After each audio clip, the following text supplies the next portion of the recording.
Bonjour chers internautes, merci pour votre fidélité.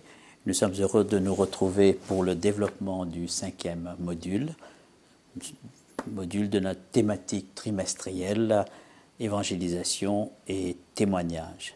Le titre de cette semaine, évangéliser et témoigner de façon progressive. Ma première question, est-ce que cela nous choque? Avant cela, nous allons prier avec Christelle. Père éternel, nous voici en cet instant pour étudier ta sainte et divine parole. Nous te prions, Seigneur, afin que ton esprit nous aide à comprendre ce que tu veux dire par l'évangélisation de manière progressive. Seigneur, aide-nous à pouvoir retenir tes enseignements et à pouvoir les mettre en pratique dans notre vie de chaque jour. Je t'ai prié au nom de Jésus et pour ta gloire. Amen. Est-ce que le titre nous déstabilise? Évangéliser et témoigner de façon progressive. Si c'est Dieu qui fait croître, si le texte nous dit, il y a un texte qui nous dit, ce n'est pas par vos forces ou vos méthodes, c'est par mon esprit, pourquoi devons-nous nous préoccuper? Je ne pense pas qu'on doit se préoccuper puisque c'est Dieu qui fait croître. Il faut savoir simplement planter, semer. Et justement, l'idée qu'on a affaire à une croissance, toute croissance se fait avec une progression. Donc l'évangélisation ne peut être que progressive. Est-ce qu'il y a risque de rejet? Oui, si on nous a sensibilisés sur cette progression, je pense qu'il y a eu auparavant des erreurs qui ont été commises, de vouloir tout donner d'un seul coup, et on voit au final que la personne qui reçoit l'évangile peut ne pas comprendre. Donc je pense que des fois, il y a des rejets. Jésus a-t-il pratiqué l'évangélisation progressive? Il a pratiqué une forme d'évangélisation progressive, mais il était dans un contexte qui est différent du nôtre. Il faut quand même penser que Jésus était dans un monde de culture biblique. Donc il pouvait avancer des choses plus facilement, peut-être sur le plan biblique, que nous, quand on est confronté à des gens qui ne connaissent rien, qui n'ont aucune culture biblique. Et c'est vrai que même s'il a été progressif, sa progression est quand même peut-être un peu plus rapide que celle que nous devrions avoir. Luc 3, 23, tu peux nous lire le texte, Christelle, s'il te plaît? Le texte nous dit que Jésus a attendu 30 ans avant de commencer à prêcher. Jésus avait environ 30 ans lorsqu'il commença son œuvre. Il était, à ce qu'on en pensait, fils de Joseph, qui était fils d'Élie. Pourquoi a-t-il attendu si longtemps? On ne demande pas aujourd'hui à quelqu'un d'attendre 30 ans pour pouvoir commencer l'œuvre. Il y a une raison culturelle, c'est que à cet âge-là, il pouvait commencer à prêcher.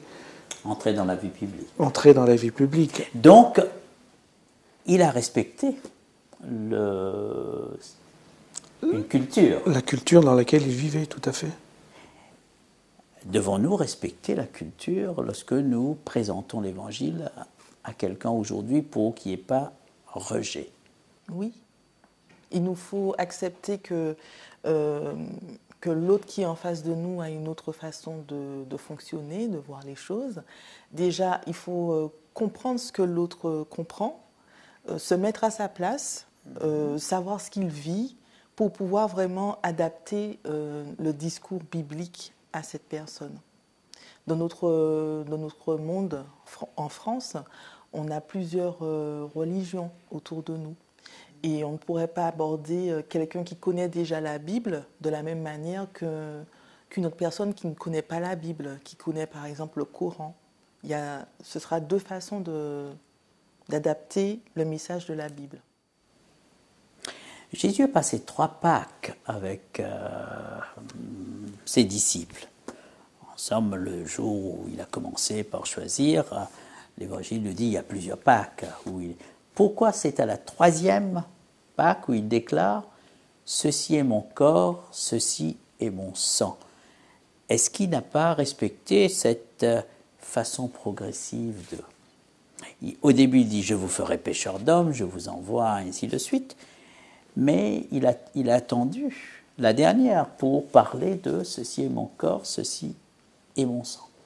Bon, parce que déjà, il leur a donné un enseignement pendant les 3 années, mais certainement, comme tout professeur qui instruit dans une matière, quand on enseigne les mathématiques aux enfants au départ, on leur apprend 1 plus 1 égale 2, hein, et puis ensuite on progresse. Je pense que c'est la même chose. Il a donné aux apôtres des choses simples au début pour arriver au plus compliqué. Et puis quand il fait la dernière Pâque, il est aussi face à une situation, c'est qu'il sait qu'il va être mis à mort. Et il faut qu'il donne un message fort à ce moment-là, parce que c'est ce message qui va permettre aux apôtres de tenir le choc. Et puis ensuite de pouvoir prêcher que Jésus était le Messie. Même s'il y a une révélation progressive, une façon progressive de témoigner, il y a un moment où Jésus était face à ce moment clé de présenter la vérité. Même si c'est choquant. Oui, même s'il y a rejet. D'ailleurs, on le voit quand on étudie les évangiles, on voit qu'au début, même face aux pharisiens, il a une attitude beaucoup plus simple, beaucoup plus, voire respectueuse, alors qu'à la fin, il affirme des choses avec beaucoup plus de vigueur, parce qu'il sait qu'il arrive à la fin. Mais devant les pharisiens, il n'a pas, en somme, il savait qu'ils étaient en mesure les scribes et les pharisiens, il a déclaré sa messianité. Aujourd'hui, cet évangile a été réalisé, et là, risque de lapidation. Et il y a deux moments où Jésus respecte face à la femme samaritaine. Il n'a pas le même message pour Nicodème. Il n'a pas le même, ce n'est pas un message, théologique à la femme samaritaine, mais il a su progressivement interpeller, apporter ce qu'il fallait. Christelle, tu peux nous lire Jean 16, 12, les versets 12 et 13. Oui, Jésus était conscient ici de la situation des disciples. J'ai encore beaucoup de choses à vous dire, mais vous ne pourriez pas les supporter maintenant. Quand viendra l'Esprit de vérité, il vous conduira dans toute la vérité. Il ne parlera pas en son propre nom, mais il dira tout ce qu'il aura entendu et vous annoncera ce qu'il doit arriver. Le texte nous montre qu'il était conscient. Il était conscient de la situation dans laquelle se trouvaient les disciples pour percevoir, pour recevoir le message, proposer la foi en Dieu, proposer justement l'évangile, la bonne nouvelle, comment parler de Dieu, comment parler de la vérité. Jésus a fait attention. Il a été prudent, il a fait d'une manière intelligente. Et puis là, le texte nous montre qu'il est conscient qu'il n'a pas tout donné encore, et que le Saint-Esprit va encore apporter. Donc Jésus est conscient que cette progression continue.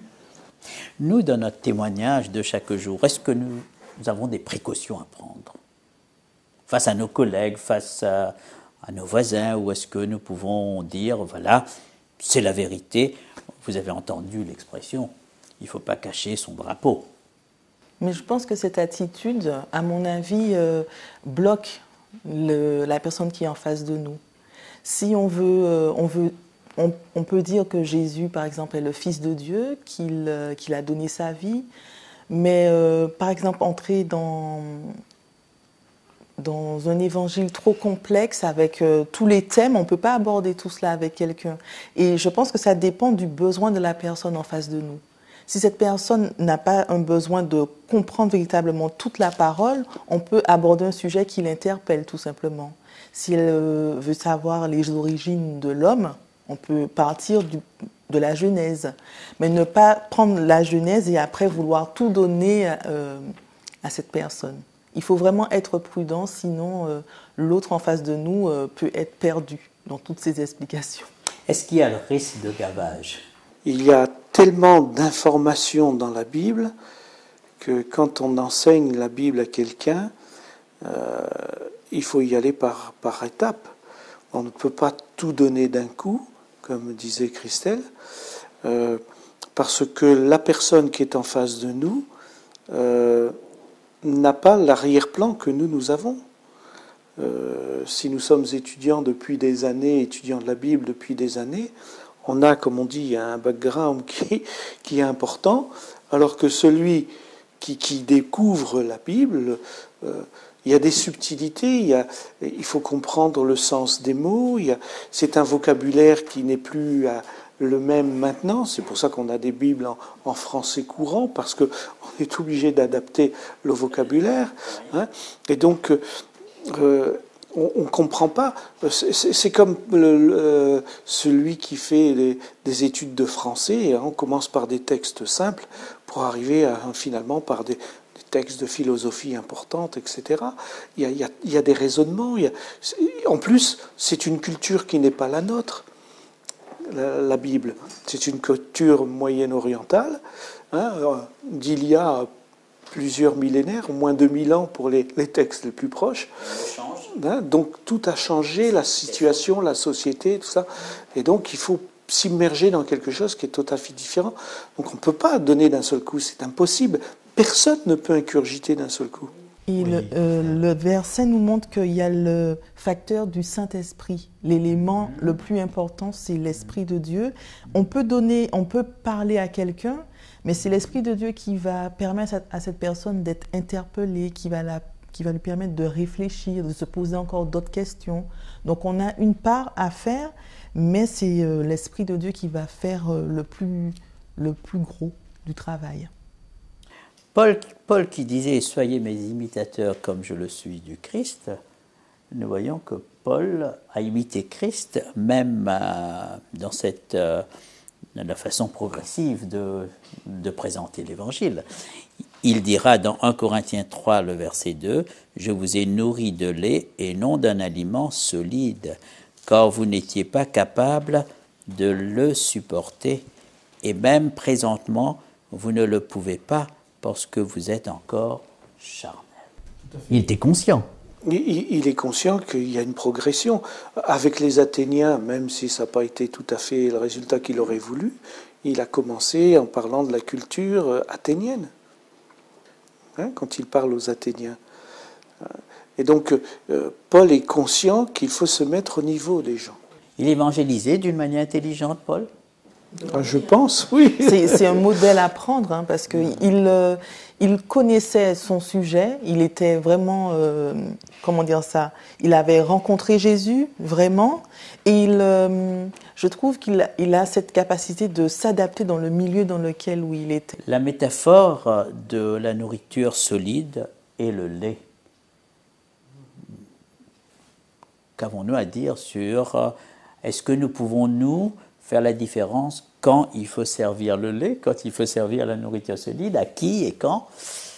Ou est-ce que nous balançons la nourriture solide aux nourrissons et après il y a le rejet? Oui. Mais je me demande déjà, quand Paul il parle de lait, ça veut dire quoi déjà? Lait pour nous, lait spirituel, c'est quoi?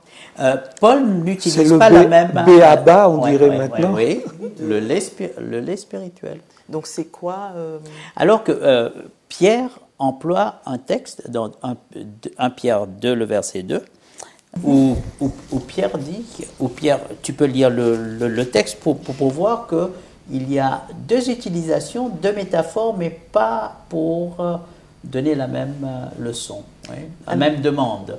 Comme des enfants nouveau-nés, désirez le lait spirituel et pur, afin qu'en le buvant, vous grandissiez et parveniez au salut. Pierre ici exhorte de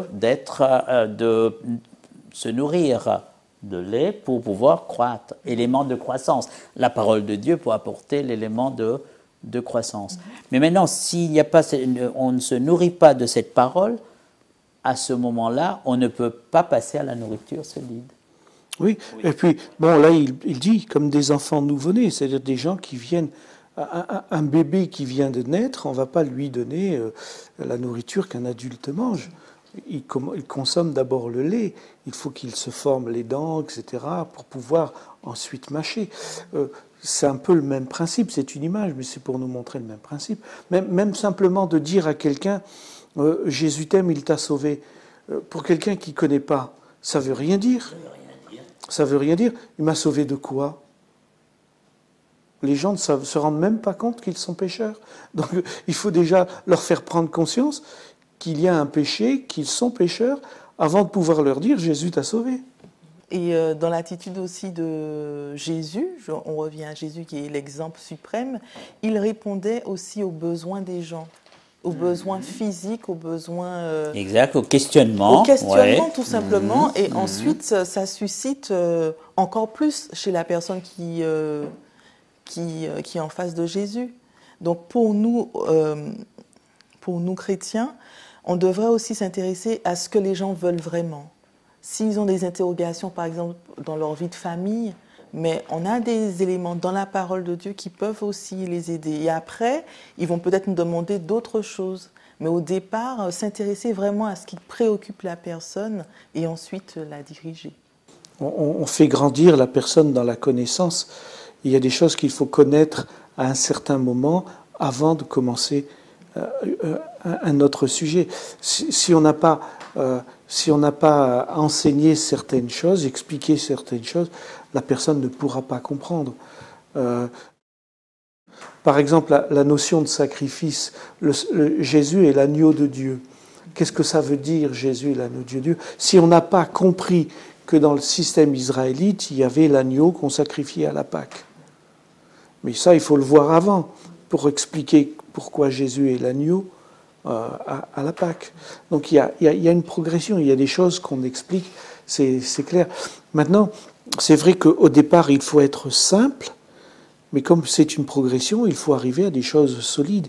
Il ne faut pas rester que dans la simplicité. Il y a parfois des gens qui n'enseignent que la simplicité, qui ne vont pas plus loin. Et ça aussi, c'est un tort. La faculté d'adaptation de Jésus est forte lorsque nous voyons dans Matthieu 16, le verset 13 à 15, là où Jésus pose la question connue, « Qui dit-on que je suis ?» Il pose directement aux disciples. Alors, Matthieu 22, le verset 41, peut-être c'est bien que tu puisses lire Matthieu 22, 41, Matthieu 16, 13, nous voyons « Qui dit-on que je suis ?» Mais ici, Matthieu 22, le verset 41, il s'adresse aux pharisiens. Il pose la même question, mais autrement. Au verset 41-42, tu peux nous lire, Christelle, s'il te plaît, pour voir cette nuance, justement. Les pharisiens se trouvaient réunis et Jésus leur posa cette question. « Que pensez-vous du Messie ? De qui est-il le descendant ?»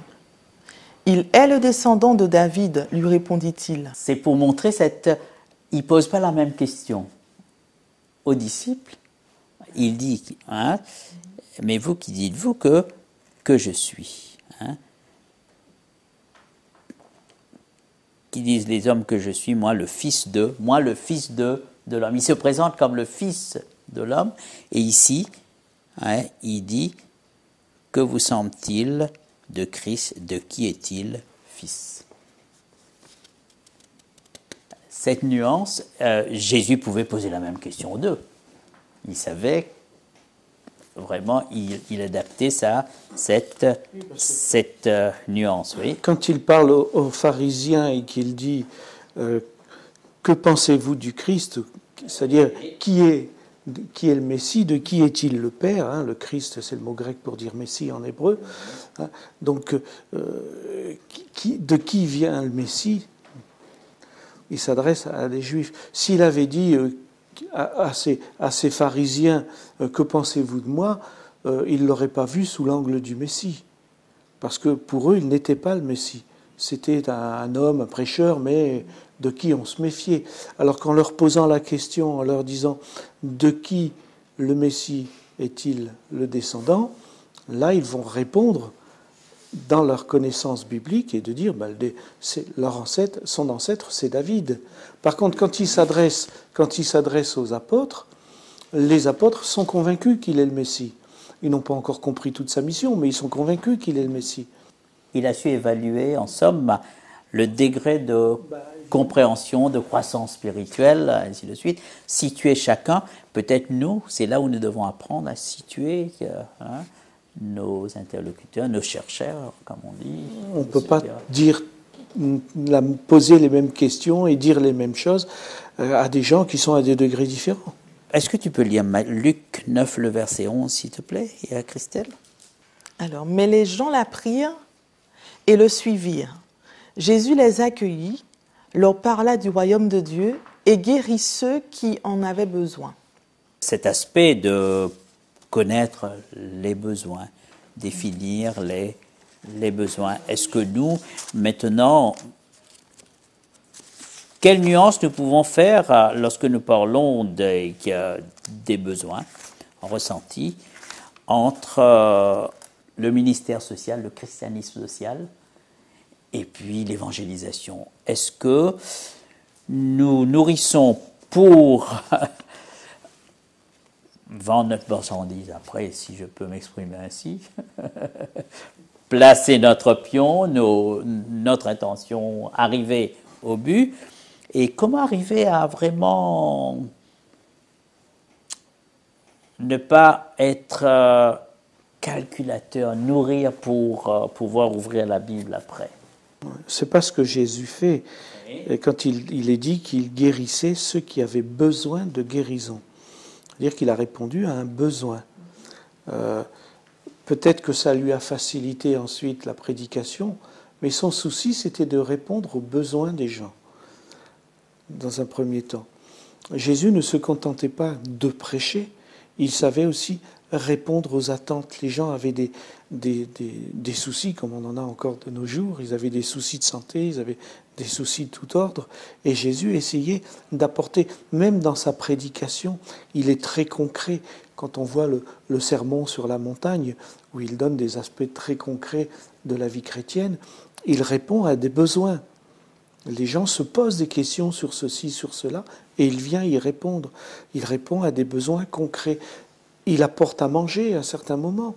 Il donne la guérison à d'autres. Il va faire une pêche miraculeuse pour les apôtres. Il va arrêter le vent. Il y a toujours une intervention.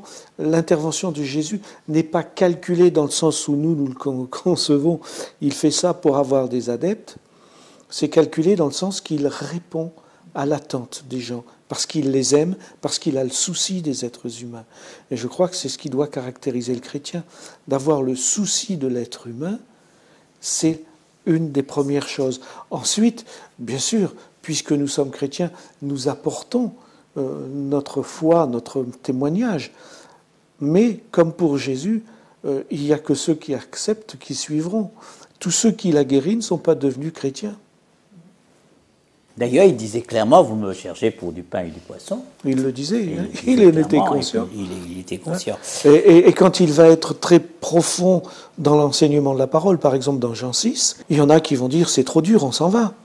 Justement, est-ce qu'il va adapter au goût du jour la vérité, où il va dire à ses disciples, c'est Dieu ce qu'il a dit, vous aussi ne voulez pas vous en aller? Parce que pour lui, il estimait qu'à ce moment, les disciples auraient dû comprendre. Mais à un certain moment, c'est vrai que si soit on accepte la vérité ou on ne l'accepte pas. Parfois, les disciples étaient interloqués en disant « Mais c'est dur ce que tu dis là, concernant le mariage. » Il fait le point et il dit « C'est ça. » Donc, les disciples étaient en mesure de... Nous voyons toute la délicatesse face à la femme samaritaine. Et arrivé un moment avec ses disciples, il était ferme, il a dit, ne compte pas sur moi pour... Il a de la délicatesse avec la femme samaritaine, mais il lui dit quand même tout ce qu'elle a fait. Hein. Il lui dit quand même, bon, tu as raison de dire que t'es pas marié, parce que l'homme avec qui tu vis n'est pas ton mari, et tu as vécu avec 5 hommes avant. Tout en étant délicat, il dit quand même les choses. Hein. Restons dans Jean 6. Lorsque Jésus dit « Prenez ceci et ma chair et mon sang », vous savez que ça a eu des conséquences.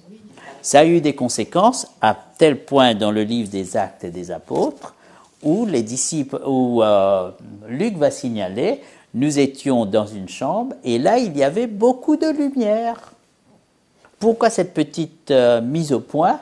C'était important parce qu'à cause de cette déclaration, on taxait des chrétiens de cannibales, qui mangeaient la chair, qui, en somme, le saint baiser, ainsi de suite. La promiscuité, là, il y avait ceux qui ont su surfer là-dessus pour jeter les discrédits, pour dire des choses qui faisaient mal. Et Luc l'avait compris. Luc a montré que nous n'avons rien à cacher, nous faisons tout en pleine lumière. C'est pourquoi, même avec tout le soin que Christ a pris, il a dit une vérité, et ça a été qui a justement détourné. Est-ce que ce risque existe aujourd'hui Le risque existe toujours, puisque dans notre témoignage, on peut dire des choses qui pour nous semblent belles et normales, et celui qui est en face le comprend tout à fait différemment. Ce que Jésus dit dans Jean 6, c'est quelque chose de merveilleux. Quand on a compris ce qu'il veut dire, c'est extraordinaire ce qu'il apporte. Hein, c'est la vie, c'est extraordinaire. Mais quand on le prend brutalement comme ça, au mot, hein, on a l'impression qu'il nous incite au cannibalisme. Alors que Jésus précise bien que ses paroles sont esprit. Donc il faut voir tout cela dans un angle, sous l'angle spirituel, et bien sûr pas le prendre au mot, à la lettre. Et donc quand nous enseignons, on peut parfois dire des choses qui nous paraissent normales, alors que la personne en face ne le comprend pas. Mais Jésus aussi nous a prévenu qu'on ne sera pas toujours accepté quand on va parler de lui. Donc il y a aussi le risque d'être rejeté. Ah, de toute façon. Et on doit en être conscient. Lorsqu'on parle de Dieu, tout ne peut pas être accepté par l'autre. Et c'est vraiment l'Esprit de Dieu aussi qui doit faire sa part. Terminons par cette parabole du semeur. Hein. En somme, la parabole, ça concerne l'écoutant. Celui qui écoute, comment il perçoit. Est-ce qu'il écoute avec... il refuse d'écouter. Il écoute charnellement, avec un besoin justement de satisfaire ses besoins, ou moi je ne sais pas quel... il y a là différents terrains, et lorsque nous semons, il faut respecter. Il y a celui qui est superficiel, il y a celui qui écoute mais qui est submergé par ses soucis, et puis il y a celui qui essaye d'aller en profondeur. Et c'est celui-là qui en tire bénéfice, qui se dit tiens, ça qu'est-ce que ça veut dire, et qui analyse, qui étudie, qui approfondit, et il découvre. Mais pour celui qui est superficiel, c'est difficile. Se préparer pour la moisson, de toute façon, même si c'est une révélation progressive, comme nous allons terminer par là, pour cette image. Nous voyons André avec la tablette. Il y a un point, et puis on écarte le tactile pour pouvoir... et c'est ça la révélation, en somme, cette façon progressive de prendre un point et puis élargir et arriver, et que Dieu nous aide à pouvoir employer, j'allais dire, cette doigté tactile pour pouvoir, spirituelle, à pouvoir apporter le message. Finalement, c'est être, comme disait Paul, se faire tout à tous. Oui, à pouvoir s'adapter. Adapter le message pour pouvoir nous mettre dans la peau de l'autre.